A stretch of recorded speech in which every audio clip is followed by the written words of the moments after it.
اللہ اکبر اللہ اکبر۔ پروانے کے لیے شمع اور بلبل کے لیے پھول بس، اور صدیق کے لیے ہے خدا کا رسول بس۔ صدیق اکبر کی سیریز میں آپ کے لیے سیدنا صدیق اکبر کی زندگی کے انمول واقعات کے ساتھ حاضر خدمت ہیں۔ سیدنا صدیق اکبر رضی اللہ عنہ وہ صحابی ہیں کہ رسول اللہ صلی اللہ علیہ وسلم نے اپنی زندگی میں جن کو اپنے مصلی کا وارث بنا دیا۔ زندگی کے آخری ایام میں اللہ کے نبی صلی اللہ علیہ وسلم جب اس دنیا سے جا رہے تھے تو آخری ایام میں بیماری کے عالم میں فرمایا کہ مرو ابا بکر فلیصلی بالناس، کہ ابو بکر کو حکم کیا جائے تو وہ میرے مصلی پہ کھڑے ہو کے لوگوں کو نماز پڑھائیں۔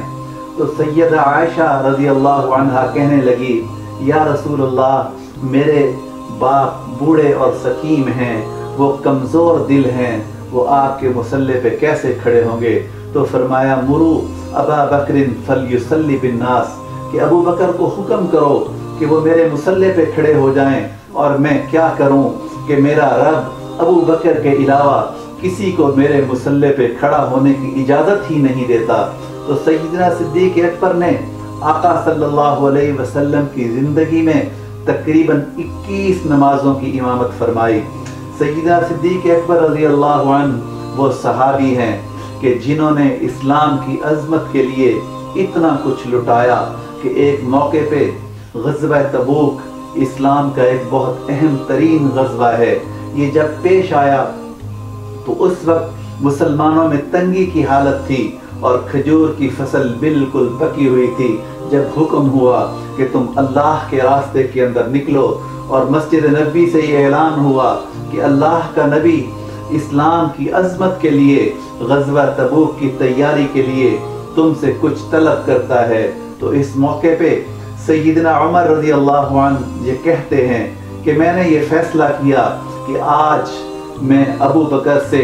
بازی لے کر جاؤں گا، اور میں اتنا مال خرچ کروں گا کہ ابو بکر سے میرا نمبر پہلے آئے گا۔ تو سیدنا عمر اپنے گھر میں گئے، اپنے گھر کے اندر جتنا مال تھا اس مال کے 2 حصے کیے، 2 حصے کرنے کے بعد ایک حصہ اٹھا کے رسول اللہ صلی اللہ علیہ وسلم کے خدمت میں حاضر ہوئے، اور اسی اثناء میں مسجد نبوی کے اندر مال کا ایک ڈھیر لگا ہوا ہے۔ صحابہ اپنی ہمت کے مطابق مال لا رہے ہیں، جمع کر رہے ہیں، وہ ایک ڈھیر کی صورت اختیار کرتا جا رہا ہے، اور رسول اللہ صلی اللہ علیہ وسلم تشریف فرما ہے کہ ابو بکر صدیق رضی اللہ عنہ مسجد نبوی سے داخل ہوتے ہیں، اور داخل جب ہوئے تو ان کے جسم پہ ان کے کپڑے بھی موجود نہیں، بلکہ انہوں نے ایک ٹاٹ کو اپنے جسم پہ لپیٹا ہوا ہے، اور ہاتھ میں تھوڑا سا مال اٹھا کے رسول اللہ کی خدمت میں حاضر ہوئے۔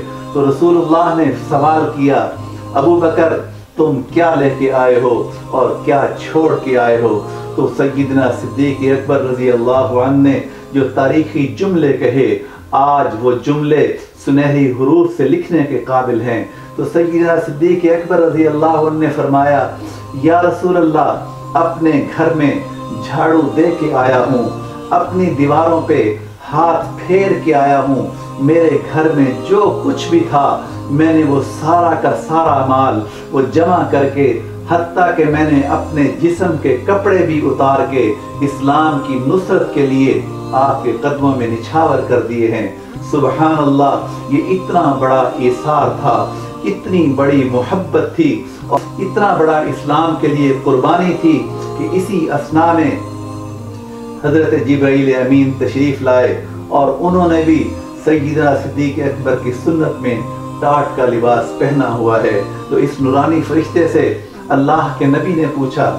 جبرائیل تم اس لباس کے اندر آج کیوں آئے ہو؟ تو کہنے لگے، یا رسول اللہ، اپنے اس غلام کی طرف دیکھیے کہ جس نے اسلام کی عظمت کے لیے اپنا سب کچھ قربان کر دیا۔ اللہ کو صدیق اکبر کی ادا اتنی پسند آئی کہ اللہ نے آسمان کے فرشتوں کو بھی نورانی لباس اتار کے